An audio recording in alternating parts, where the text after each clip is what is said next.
बिस्मिल्लाहिर्रहमानिर्रहीम, अस्सलाम वालेकुम। उम्मीद है कि आप सब खैरियत से होंगे। आज हम 8th क्लास कंप्यूटर साइंस का चैप्टर नंबर 1 जिसका नाम है एमर्जिंग टेक्नोलॉजीज़ उसको स्टार्ट करने वाले हैं। और सबसे पहले तो हम इसमें इंट्रोडक्शन देखेंगे कि ये जो वर्ड है एमर्जिंग टेक्नोलॉजीज़ इसका मतलब क्या है। So emerging technology basically is advancement in the existing technology which replace the existing technology in the near future. यानी ये एक ऐसी टेक्नोलॉजी होती है जो कि करंट जो टेक्नोलॉजी चल रही है, इस टाइम जो टेक्नोलॉजी चल रही है, वो किसी भी फ़ील्ड की टेक्नोलॉजी हो सकती है। वो कोई आईटी की फ़ील्ड हो सकती है, मेडिकल की हो सकती है, एजुकेशन की हो सकती है, कम्युनिकेशन टेक्नोलॉजी हो सकती है। उसके अंदर जो एडवांसमेंट आती है, उसको जब इम्प्रूव किया जाता है, basically it is an improvement over the existing technology. तो उसके ऊपर जो इम्प्रूवमेंट की जाती है, जो कि एग्जिस्टिंग टेक्नोलॉजी को रिप्लेस कर देती है, न्यू टेक्नोलॉजी जो आ जाती है, उसको एमर्जिंग टेक्नोलॉजी कहते हैं। तो हमारे पास बहुत सारी ऐसी टेक्नोलॉजीज़ हैं जिनके बारे में हमने इस चैप्टर में डिस्कस करना है। तो सबसे पहले इसके अंदर इमर्जिंग टेक्नोलॉजी की डेफिनेशन आपने याद करनी है, इंपॉर्टेंट है पेपर पॉइंट ऑफ व्यू से।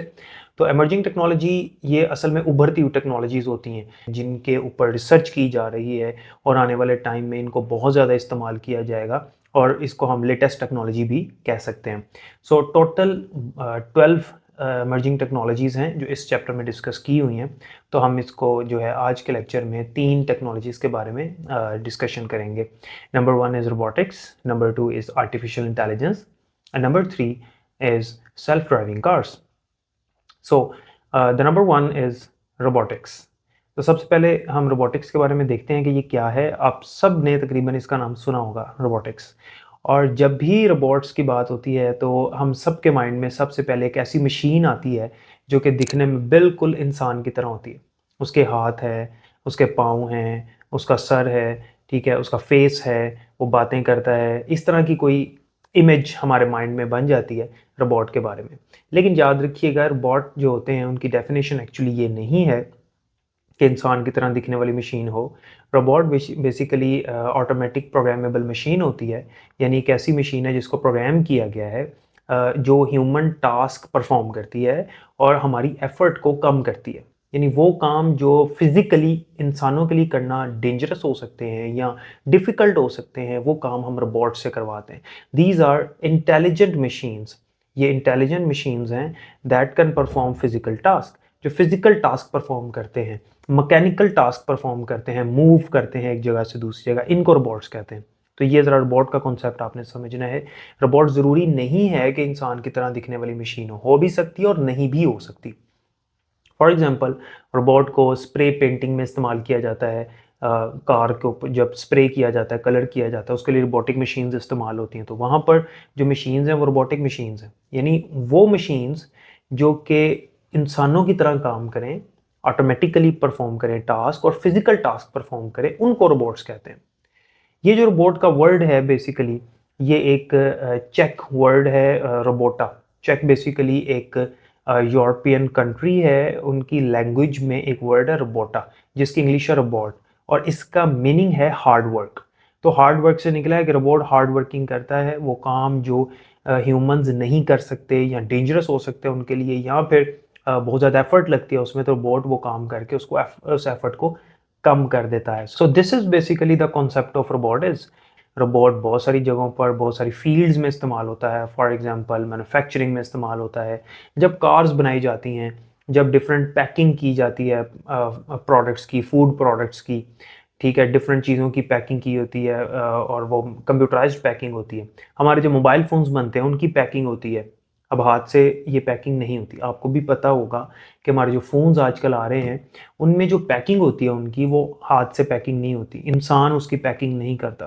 फ़ोन के जितने भी पार्ट्स हैं उनको असेंबल मशीन करती है और ये जो मशीन होती है ये रोबोटिक मशीन होती है। इसी तरह से इंडस्ट्रीज़ के अंदर, फैक्ट्रीज़ के अंदर जो बड़ी-बड़ी मशीन्स आप लोगों ने देखी होंगी, वो सारी की सारी मैन्युफैक्चरिंग में इस्तेमाल होती हैं और उनको रोबोटिक मशीन्स कहा जाता है। तो हम आजकल मज़दूरों से काम लेने की बजाय मशीन से काम लेते हैं और रोबोट्स जो हैं वो इंसानों की निस्बत ज़्यादा बेहतर अंदाज में काम करते हैं, ज़्यादा स्पीडीली काम करते हैं, कंसिस्टेंटली काम करते हैं, एफिशिएंटली काम करते हैं और प्रिसाइज़ होते हैं, रिलायबल होते हैं। That's why we prefer robots over the humans. तो जब मैन्युफैक्चरिंग की बात आती है तो हम रोबोट्स को प्रेफर करते हैं as compare to the humans. ठीक होगी बात। तो उम्मीद है कि इस कॉन्सेप्ट की समझ आ गई होगी। अब रोबोट की कुछ एप्लीकेशंस देखते हैं कि रोबोट कहाँ-कहाँ इस्तेमाल होता है। कुछ मेन तो मैंने आपको बता दी हैं। इसी तरह से रोबोट माइनिंग में इस्तेमाल किया जाता है, logistics, health care, kitchen, land mine detector and many other areas. तो रोबोट इन सब फील्ड्स में इस्तेमाल किया जाता है और इंसान रोबोट से हेल्प लेते हैं अपने डिफरेंट टास्क को, फिजिकल टास्क को परफॉर्म करने के लिए। The next emerging technology is artificial intelligence. Artificial intelligence, जिसको हम एआई भी बोलते हैं, बेसिकली ये एक ऐसी फील्ड है जिसके अंदर इंटेलिजेंट स्मार्ट डिवाइसेस बनाई जाती हैं या स्मार्ट सॉफ्टवेयर्स बनाए जाते हैं जो कि हमारे बहुत सारे टास्क परफॉर्म करते हैं। अच्छा, इसमें यहाँ पर आपने डिफरेंस समझना है आर्टिफिशियल इंटेलिजेंस का और रोबोटिक्स का। These are the interconnected fields, यानी ये ऐसी फील्ड्स हैं जिनको जो है ना वो कंबाइन करके काम लिया जाता है, but still there is a difference between artificial intelligence and robotics. Robotics के अंदर हम रोबोट्स की बात करते हैं, इंटेलिजेंट मशीन्स की बात करते हैं जो कि फिजिकल टास्क परफॉर्म करते हैं। आर्टिफिशियल इंटेलिजेंस में हम उन मशीन्स की बात करते हैं, उन सॉफ्टवेयर्स की बात करते हैं जो कि इंटेलिजेंट होते हैं और अपने इन्वायरमेंट से सीखते हैं, लर्न करते हैं और हमारी प्रॉब्लम को सॉल्व करते हैं, हमें उनके सॉल्यूशंस बताते हैं, डिसीजन मेकिंग करते हैं और डिफरेंट टाइप के हमारे जो टास्क हैं उनको परफॉर्म करके देते हैं, not physically but they help us in different daily routine task.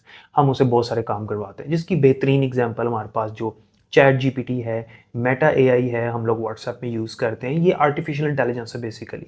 ये रोबोट तो नहीं है ना, अब हम इसको रोबोट नहीं कहेंगे। सो ये डिफरेंस है आर्टिफिशियल इंटेलिजेंस और रोबोट्स का। आर्टिफिशियल इंटेलिजेंस में मशीन ज़रूर इस्तेमाल होती है, रोबोटिक मशीन्स के अंदर भी आर्टिफिशियल इंटेलिजेंस को इस्तेमाल किया जाता है। जैसे मैंने पहले आपको बताया कि बोथ आर इंटरकनेक्टेड फील्ड्स, यानी इन दोनों को कंबाइन करके इस्तेमाल भी किया जाता है। जैसे कुछ रोबोटिक मशीन्स हैं, उनके अंदर आर्टिफिशियल इंटेलिजेंस की टेक्नोलॉजी को यूज़ किया जा रहा है ताकि वो इंटेलिजेंट हों, अपने इन्वायरमेंट से सीखें और हमारी प्रॉब्लम्स को सॉल्व करें और बातें करें, नेचुरल लैंग्वेजेस को समझें। तो ये आर्टिफिशियल इंटेलिजेंस और रोबोटिक्स का कॉम्बिनेशन है। लेकिन अगर हम इनको सेपरेट करके देखेंगे तो रोबोट्स जो होते हैं वो नेचुरल लैंग्वेजेस को नहीं समझते, वो जस्ट प्रोग्रामिंग लैंग्वेजेस को समझते हैं। जो उनको प्रोग्राम दिया जाता है वो उसी के अकॉर्डिंगली काम करते हैं और फिजिकली मूव करते हैं। जबकि आर्टिफिशियल इंटेलिजेंस जो है वो नेचुरल लैंग्वेजेस को समझती है। जैसे हम जब उसे कोई क्वेश्चन करते हैं, चैट जीपीटी को कोई क्वेश्चन पूछते हैं या उसे कोई टास्क देते हैं करने के लिए, तो वो हमारी लैंग्वेज को समझता है और अगर हमसे कोई गलती हो जाए, स्पेलिंग मिस्टेक हो जाए, तो वो फिर भी समझ जाता है कि ये क्या कहना चाह रहा है। तो ये आर्टिफिशियल इंटेलिजेंस है। तो आर्टिफिशियल इंटेलिजेंस बहुत सारी जगहों पर आज इस्तेमाल हो रही है और नियर फ्यूचर में ये बहुत सारी चीज़ों को रिप्लेस कर देगी, बहुत सारे जॉब्स को भी रिप्लेस करने वाली है। इसके ऊपर मैंने एक वीडियो बनाई हुई है पहले, आर्टिफिशियल इंटेलिजेंस जो है वो किस तरह से जॉब्स को रिप्लेस करेगी। खैर, आर्टिफिशियल इंटेलिजेंस की जो है इसकी एप्लीकेशंस किन किन फील्ड्स में है, ये इस्तेमाल होती है, लाइक चैटबॉट्स।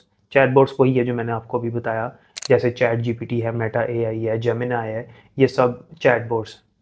हम इनसे मुख्तलिफ सॉल्यूशंस पूछ सकते हैं, अपनी प्रॉब्लम सॉल्व करवा सकते हैं, इवन के कुछ प्रोग्रामिंग के सॉल्यूशंस ले सकते हैं, हम मैथमेटिकल क्वेश्चंस के सॉल्यूशन इनसे ले सकते हैं।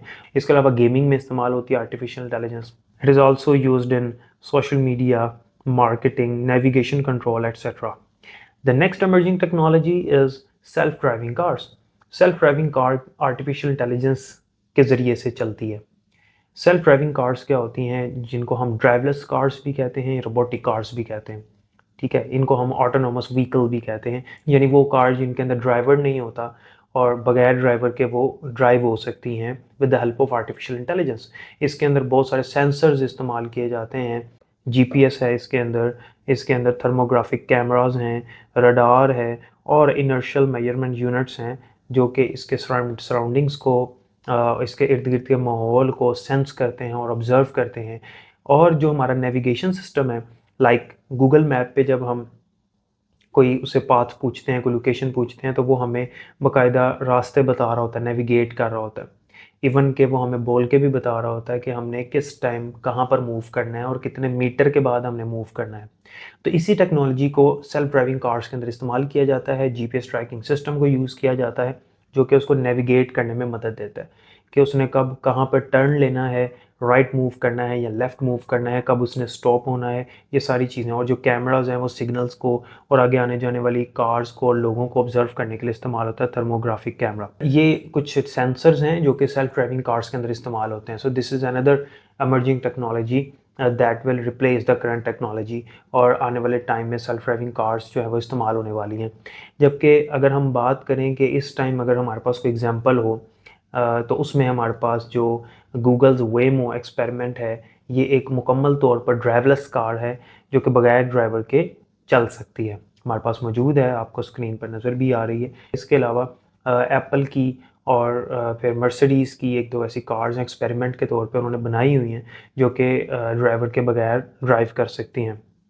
But still these are not 100% accurate. अभी ये हम इनके ऊपर रिलाई नहीं कर सकते 100%।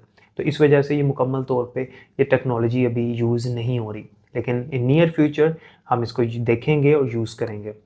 तो उम्मीद करता हूँ कि आज जो हमने 3 इमर्जिंग टेक्नोलॉजीज़ पढ़ी हैं, इनके बारे में आपको समझ आ गई होगी। अगर फिर भी कोई क्वेश्चन हो तो कमेंट सेक्शन में आप पूछ सकते हैं। अपना बहुत ख्याल रखिएगा। अल्लाह हाफ़िज़।